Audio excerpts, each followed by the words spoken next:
Nih bang, kasih satu orang selembar. Nih bang, Cina ngerjain Arab sekali-sekali bang. Kasih aja bang, selembar. Untung Anda punya prinsip tamu raja. Oke, ya kasih bang. Iya bang. Ingat, amplop masih di aneh.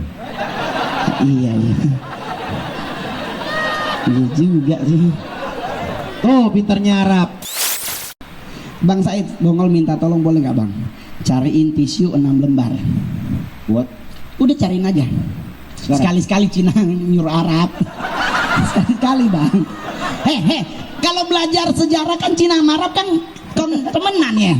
Loh, di Republik Rakyat China yang boleh punya anak lebih dari satu kan orang Arab. Iya kan? Berarti kita kongsian coy. Anda muka doang, gua tahu mah yang bawah belum tentu. Berarti hari ini 25 menit ya. Berarti kedua kali lipat ya bang ya. bagi dua. Oke. Susah ya, nggak bisa ketemu Cina sama Arab, susah emang. Sehat, normal, nggak nyaut homo. Ini gua nanya sehat normal lu nggak nyaut bro. Dalam hati. Gua tahu Hanya Allah sama saya yang boleh tahu. Gua tahu bang, abang Arab. Gua 1000% gua yakin, tapi tetap bahwa pasti made in China ya. Iya, Allah. Ni hao ma. Lu nanya tadi ni hao ma, ni homo. Oke, terima kasih. Nama saya Mongol. Saya lahir memang dari orang Mongolian. Bapak saya asli orang Mongolian. Mama saya asli orang Manado. Papa saya ganteng, mama saya cantik. Disinilah baru saya tahu bahwa Tuhan suka bercanda. Gue baru tahu ternyata, lu bayangin mama gue Manado, bapak gue Cina, anak Batak, kan gak lucu coy. Dan kalau nanti jadi gubernur DKI Jakarta, saya minta tolong cuman satu bang, tolong bikin undang-undang khusus orang jelek bang. Karena orang jelek ini tersolimi bang. Saya ke gereja, di gereja hilang HP, semua jemaatnya ngeliatin gue. Gue kadang-kadang mikir apa perlu gue pindah agama kali ya. Tapi gue mikir kalau gue pindah agama, hilang sandal juga pasti gue yang dituduh. Apa mungkin gue harus nyembah pohon kali ya. Dan di saat saya lahir dari keluarga seperti ini, saya nanya ke mama. Saya bilang, Mam, kalau mama vermoy itu bahasa Belanda maksudnya cantik. Kalau mama moi, papa fasung, kenapa saya lahirnya jelek? Mama saya baru jujur bahwa ternyata beliau diperkosa. Saya stand up seperti ini di depan presiden, ibu-ibu menteri ribut di belakang, anak kurang ajar. Orang tuanya dibilang begitu. Selesai saya manggung ditanya, Mongol emang malu nggak pernah marah? Nggak pernah. Kenapa mama saya nggak pernah marah? Karena kami bagi hasil bang.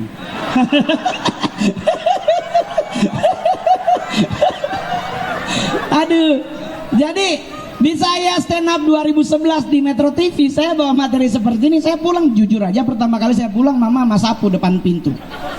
Anak kurang ngajar memangnya, ada otak mana begini. Tapi saya udah tahu kelemahan mama saya. Saya ke ATM ambil duit 4 juta dalam bentuk pecahan 50.000. Otomatis kalau masukin ke amplop putih nggak cukup. Ya kan, mama sambil marah kita, nah ada berkat dari Tuhan. Apa itu? Hitung Jo. Mama balik belakang, nggak nyampe 2 menit balik, memang anak mama kebanggaan tuh.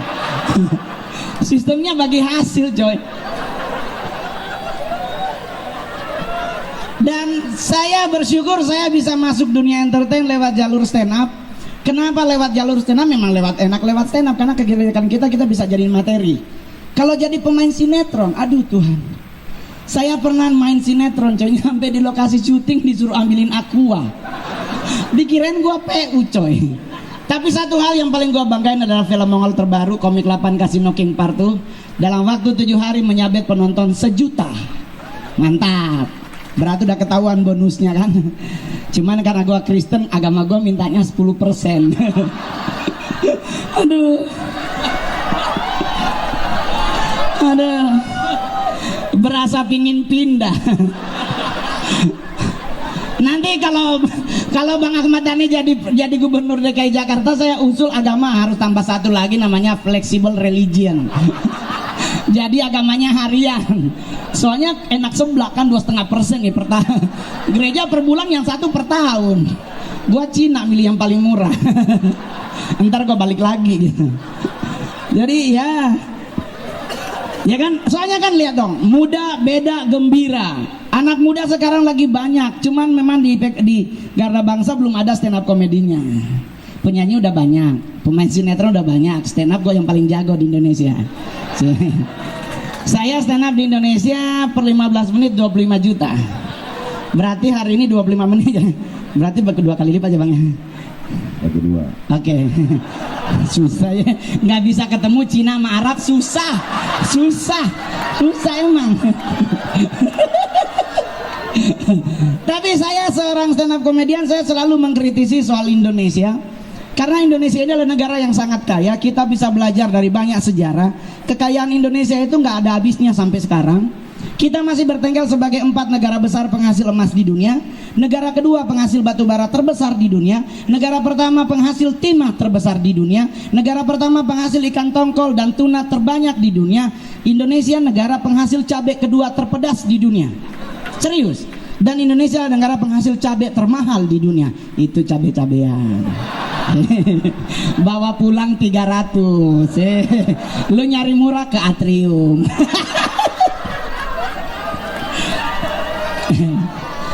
Bahkan apalagi hebatnya Indonesia penghasil setan tertinggi sekolahnya di dunia.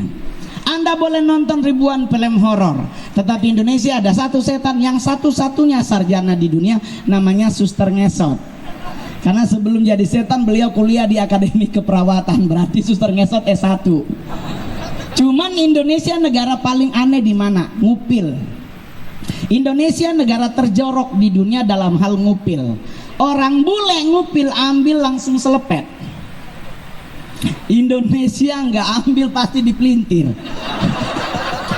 Ini jorok Pak. Udah begitu joroknya di mana? Bule diselepet. Dia nggak nitip di mana aja ditaruh. Kadang baju temen juga dihantem. Ini jorok Pak, serius. Apalagi yang nggak jelas dari Indonesia, ngusir setan Pak. Anda bayangkan kalau ketemu setan, kalau dia agamanya Islam kan dibacain ayat kursi ya. Kalau dia Kristen ditengking dalam nama Yesus dibacain ayat Alkitab. Saya boleh jujur, harusnya cara ngusir setan jangan langsung dibacain macam-macam Pak. Tanya dulu setannya agama apa. Ya kan, kita bacain ayat kursi, setannya Kristen, kan lu buat mualaf dulu baru dia keluar. Ya kan nggak bisa dong langsung, ya kan? Begitu dong. Jadi kan harusnya simple. Terus orang nanya, jadi kalau begitu gimana? Mengusir apa kita Pak? Suster Ngesot? Ya ampun Pak, Anda kalau sampai harus bacain ayat kursi dan pakai nama Tuhan buat ngusir setan, Suster Ngesot buat saya mubazir Pak. Ingat, Suster Ngesot itu setan cacat Pak. Jalannya ngesot. Kita jalan cepet aja dia nggak bisa ngikut Pak. Kenapa harus dibacain macam-macam? Lu tinggalin aja. Dia yang manggil bang, ntar dulu gua belum. Ditinggalin aja bang. Mau ngusir apa lagi? Pocong Pak. Pocong dibacain ayat kursi, dibacain ayat Alkitab percuma. Beliau telinganya dikapasin. Lu bacain macem-macem dia nyantai. Dia nggak denger Apalagi yang aneh dari Indonesia, saya selalu melihat bahwa ternyata Indonesia adalah negara penghasil lagu anak kecil terbodoh terbanyak di dunia. Lagu paling bodoh pertama Burung Kutilang. Kita pasti nyanyi itu lagu, pasti semua masih ingat. Di pucuk pohon cemara burung kutilang berbunyi, bersiul-siul sepanjang hari dengan tak jemu-jemu. Kita nyanyi sama-sama, mengangguk-angguk.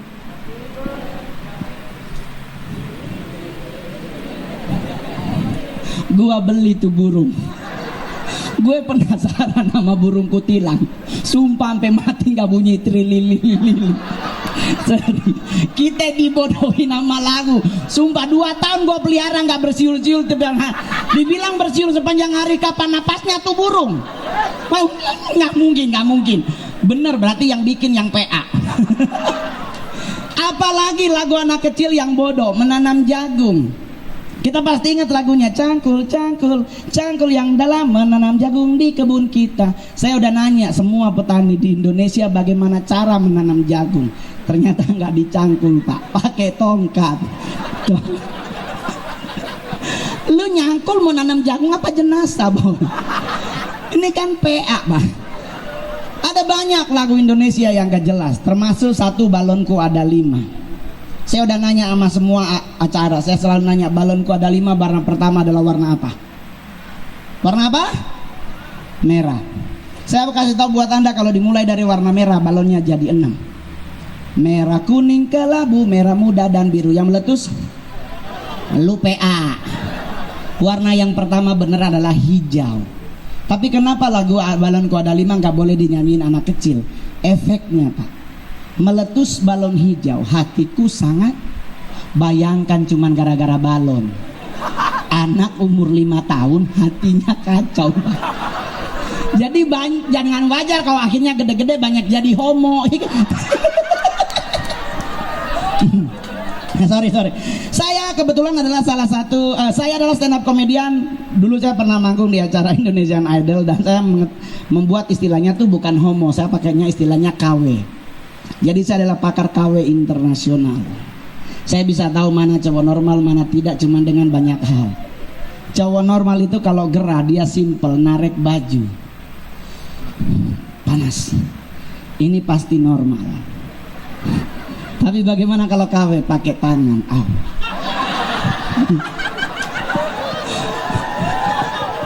Dia nggak pernah dapat angin. Cowok normal buat pipis juga sama dengan cowok, beda dengan cowok yang kan normal. Kalau cowok normal itu pipis ada 2 ekspresi, ya kan? Namanya satu dongok style. Ya pipis kan buka baju, mukanya begini. Ada yang ekspresionis style, buka. Ada. Tapi kalau nggak normal bagaimana pipisnya sama, buka kaki, keluarin lehernya ke belakang.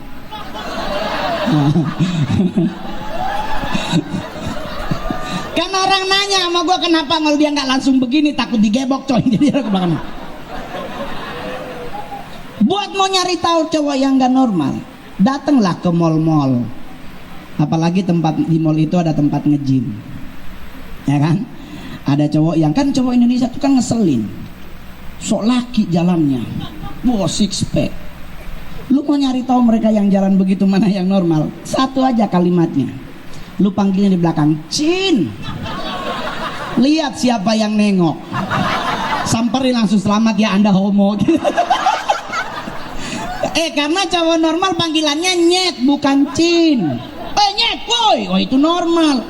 Ini cowok, Cin, siapa? Wassalam.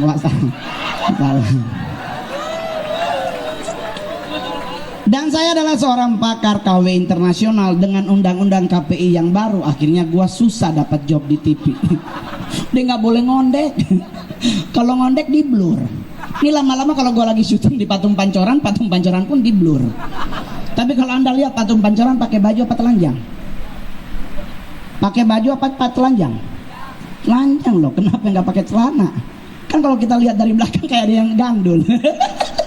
Dan di mana letak nggak normalnya? Nunjuknya Pak. Cowok normal artinya nunjuk begini. Kenapa harus 5-5-nya dibuka? Terus jari keringkingnya lebih tinggi lagi, kan ngetril.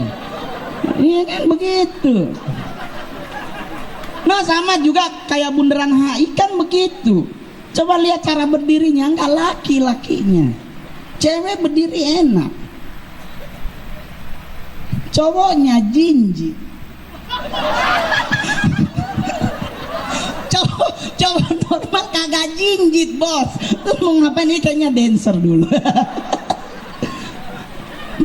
Patung di mana lagi yang nggak normal? No, dekat Ratu Plaza patung pemuda.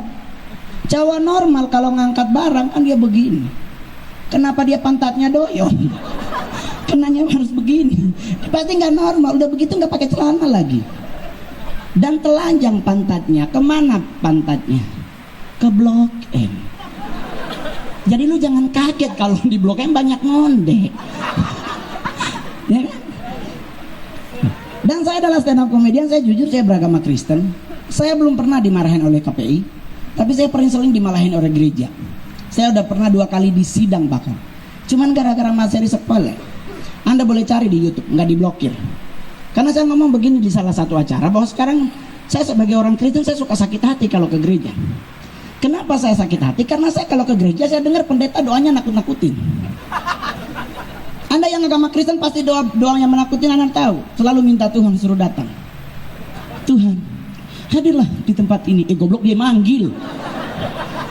Lu panggil dia datang kiamat, oneng. Lu tolol, jangan dipanggil. Iya kan?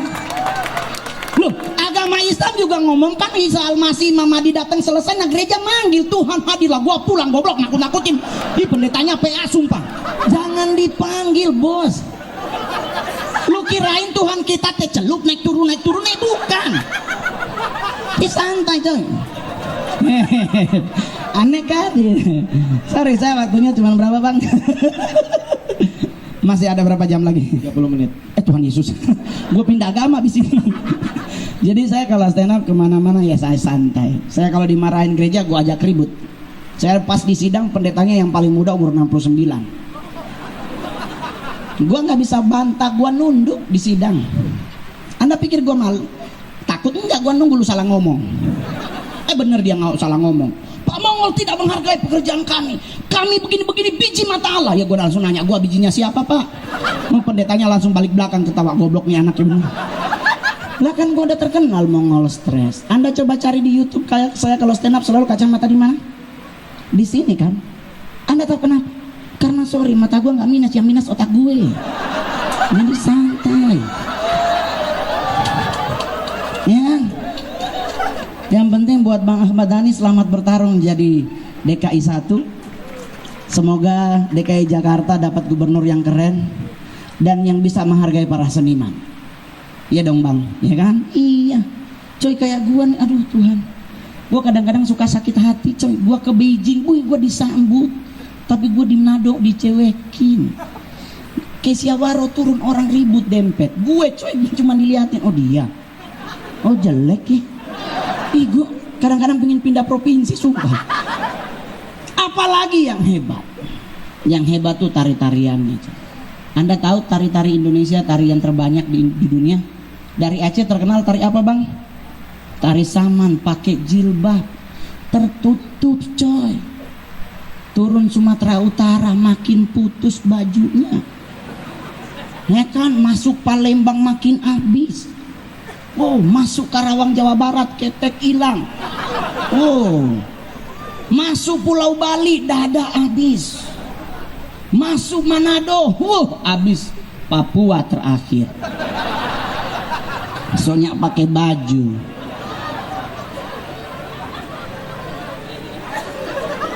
Tuh badan ngakak kan paling terakhir.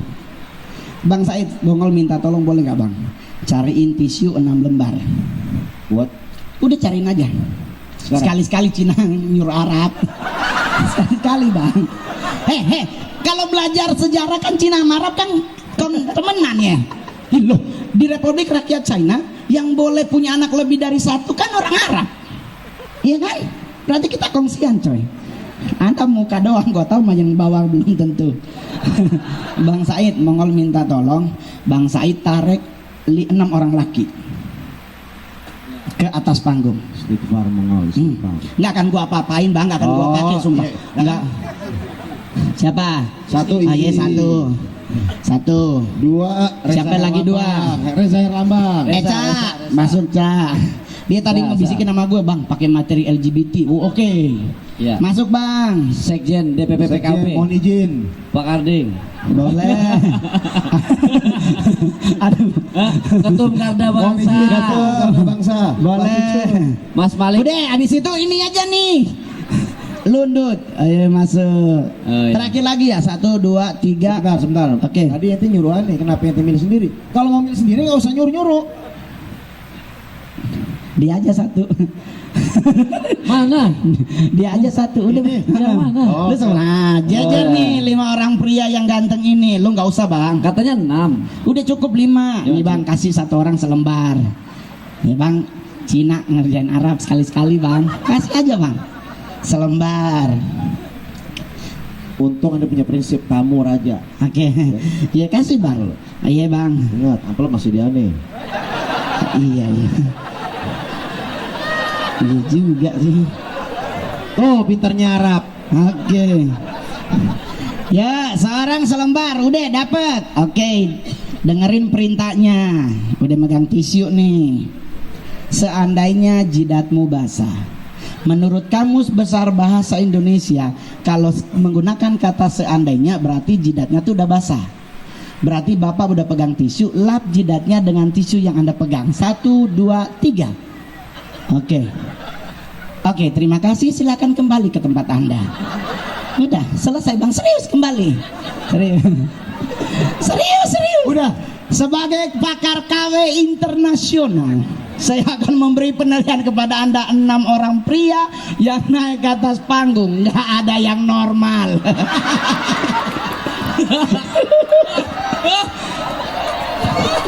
Anda tahu kenapa? Karena cowok normal nggak pernah pakai tisu.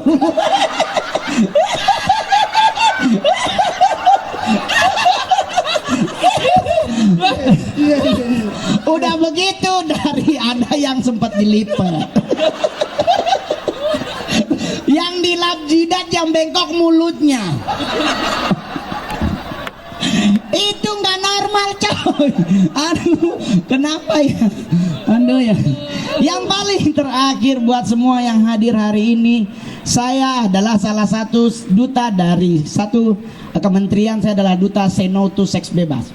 Saya tidak setuju dengan seks bebas karena saya percaya dengan melakukan seks bebas masa depan kita yang anak muda akan rusak. Apalagi ini kan karena bangsa kan banyak kan anak muda. Setuju? Kenapa? Karena kebahagiaan rumah tangga kita tidak dilihat dari besar kecil alat kelamin saudara. Ya? Jadi kalau punya Anda gede, pipis jangan dipamer. Ada orang pipis kalau punya dia gede, ya ampun, dia dari sini coy. Kita yang kecil sampai dempet coy. Nggak usah dipamer pak. Sebesar apapun milik Anda belum tentu mengalahkan punya gajah. Gua pernah lihat gajah pipis, gua teriak goblok anaconda. Jatuh terurai bulutok, wih ganti gede banget. Dan saya cari di Google, ternyata gajah alat kelaminnya 48,96 cm. Kuda, gue lihat di film Miyabi bang. Keselak. Sensor. Tapi ini nggak porno. Kalau Anda anggap ini materi porno berarti Anda salah. Tapi ini pengajaran buat Anda. Anda lihat punya gajah, punya onta coy bu. Onta 58,12 dengan diameter 7,1. Tapi maaf, beribu-ribu maaf. Coba Anda cek, gajah beranak paling tinggi 2. Kalau dia beranak 2 biasanya betinanya meninggal. Kuda beranak bisa sampai 5, tetapi yang normal cuma 2, yang 3 pasti cacat. Onta anaknya 1. Coba Anda bandingkan dengan tikus. Udah tahu tikus coy, dipotong ekor tinggal segini. Anda bisa bayangkan alat kelaminnya? Ada di Google kayak paku payung dipotong 7. Tapi Anda tahu tikus anaknya berapa? 21 sekali beranak. Orang bilang, oh masa diusamain nama binatang? Oke, kita ke manusia. Arab dan Rusia.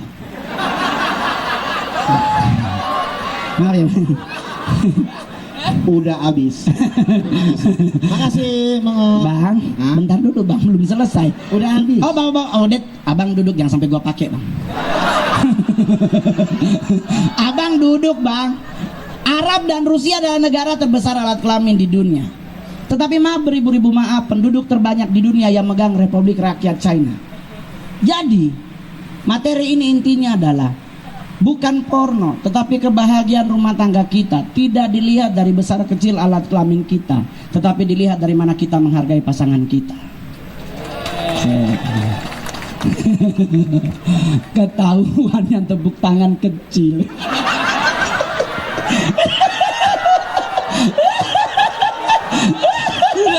Udah.